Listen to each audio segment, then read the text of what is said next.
Are you the one that's always chasing time, but you never seem to have enough time to manage to do all of your things? Well, this was me a few years back until I've learned through trial and improvement how to manage my time in a better way and basically just become slightly more efficient into managing my day-to-day tasks, which might not seem like a lot, but in the long run, even by saving a few minutes a day, it can start to add up into quite a bit of time. So today, I'm going to share with you a few tips and tricks and anything in between to help you organize your schedule in a more efficient way, which will eventually lead up to you saving more time. And as a startup entrepreneur, I'm basically building up more than one business at the same time, which, trust me, is not ideal. Managing everything at once can be quite challenging at times. However, I'm going to run you through some of the things that I implement into my everyday life to help me basically manage it all. And all my friends say like they're all impressed by how efficient I am into time management.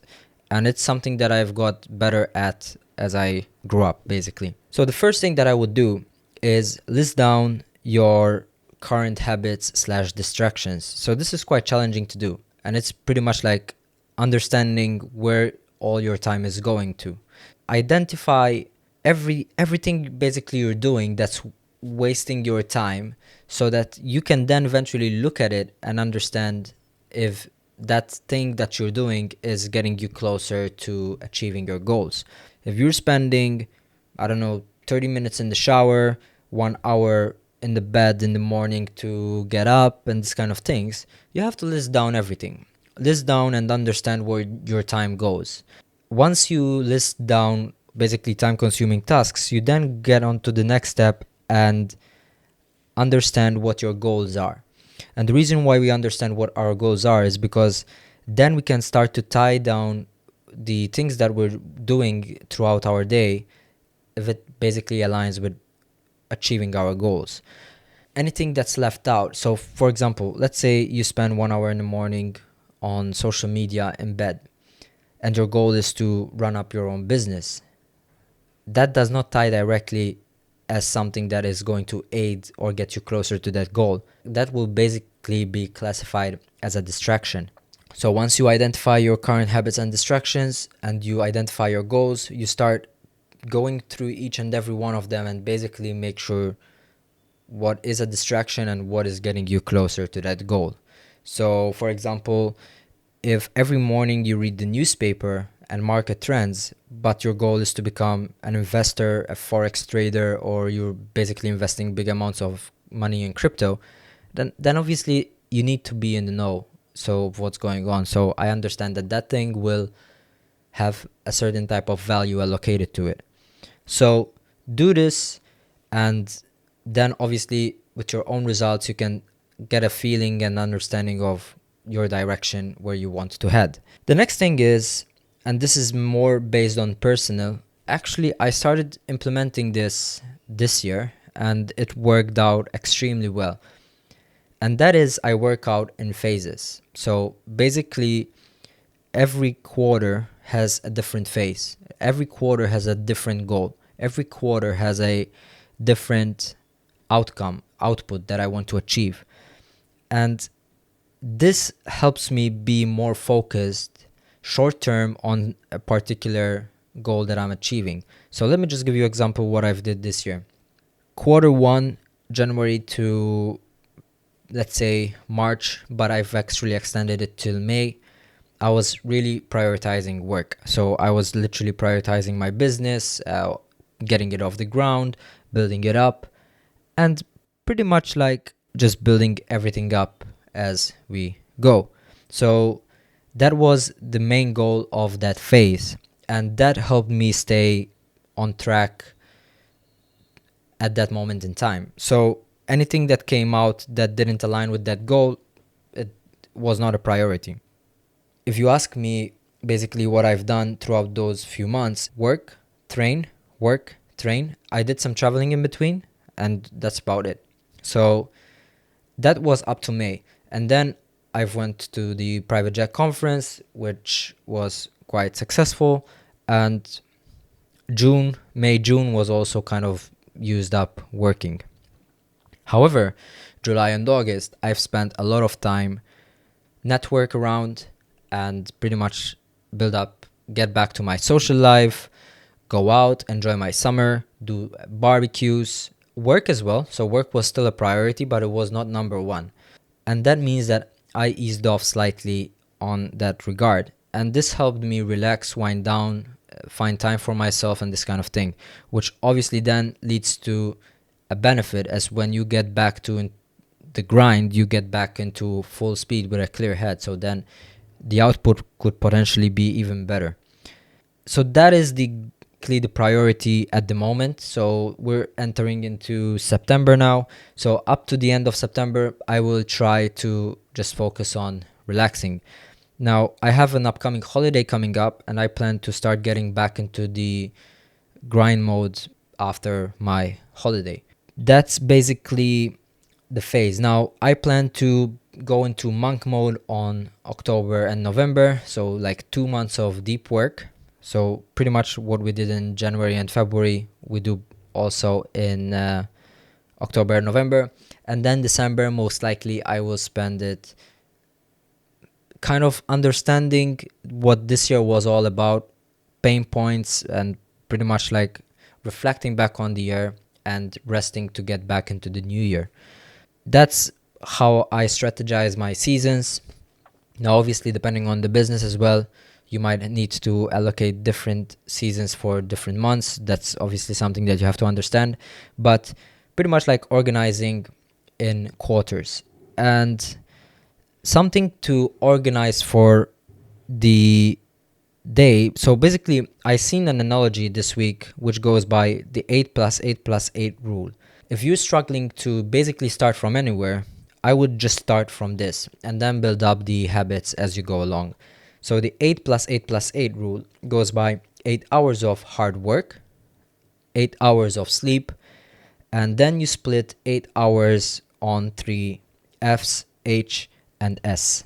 Basically, the 8 hours is split between 3 hours for family and friends, 3 hours for health, hygiene, and hobbies, and 3 hours for soul smiling, things that make you basically happy and these kinds of things. So I would start by organizing my life in this manner if you do not know where to start. Now, if you're someone that's already slightly experienced or not a complete newbie on this topic, then I would just disregard this or just follow the path. From my regard, the one thing that really helps me keep track of my time is having a calendar system. And I am very, very specific with my calendar system. So I try to systemize as much as possible. I am still flexible.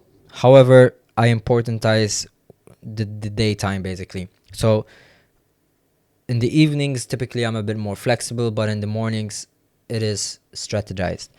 And this thing helps me keep on track. So imagine having it on your phone pretty much helps you know what you have coming up next. And the reason I do this, even if I have, for example, drinks with friends, I put it down in my calendar. First of all, I don't forget. Second of all, I don't double plan. And the third thing is you are on track, so you're accountable for your schedule. And also, it's easier to keep track of what you're doing if you're jumping from one thing to the other. And you can also manage it in a more efficient way. So what I do at the end of the day, I look into the next 1 or 2 days and just basically, if there's no structure, I go in my to-do list and then I build up my day by just understanding what needs immediate action. And weekends, the same. So typically I plan from week to week. So my social activities are planned from the week before or from Sunday of the week before. And the daytime tasks are obviously changing depending on the urgency of the task, but more or less I plan the day before. And it's very important to also have a to-do list so then you can easily take points from there. Pretty much that's one of the most efficient ways to look at your schedule. And the most important thing is, because you can have a calendar system, but it's very important to respect it. This also means that you will be respecting your time, because if other people don't respect your time, I mean, you need to be respectful of your own time, so you don't let other people like take for granted. Also, do take time out of the week to spend time for yourself, so understand your tasks that you need to do in the weekends to try and ease off. Now, for example, in the weekends I try to take it slightly easier. However, I still do get work done. So, for example, if I plan on going out to smoke a cigar and have a drink on Sunday afternoon, but I still have work to do from this previous week, typically I would like to get that work out of the way, so I enter the new week with new tasks. What I do is I try to find a balance between pleasure and work. Just smoke a cigar at home, drink a drink, and just stay in the office and get work done. It's about balance, finding balance for everything. So I do recommend you do seasonize your life, so work in seasons, so that way you avoid burning out, but also you also have things to look forward to, rather than just working 24/7 around the clock. Because then, as there's a quote, like, you do not want to have a life that is built around making money, only making money, because then you're just a rat in your own race. It's a very important thing. Like, success is having the abundance of being free, being fit and healthy. It's not just about making money. So don't just prioritize the making money part. Like, even in my grind season, I will still prioritize time for myself. I will still prioritize time where I do not think about work. I still will prioritize time where I go out with my motorbike and clear my head. So it is very important to understand that even though you will work in seasons, to have a balanced approach towards everything. I mean, as I explained in my previous video from the last vlog, you need to find time. Don't let a burnout to kick in before you take a break, because when you're going through heavy periods of work, you will basically need time to relax. Otherwise, you just go crazy. About the time for yourself, there's a quote by Carl Jung that goes, "Your vision will only become clear when you can look into your own heart.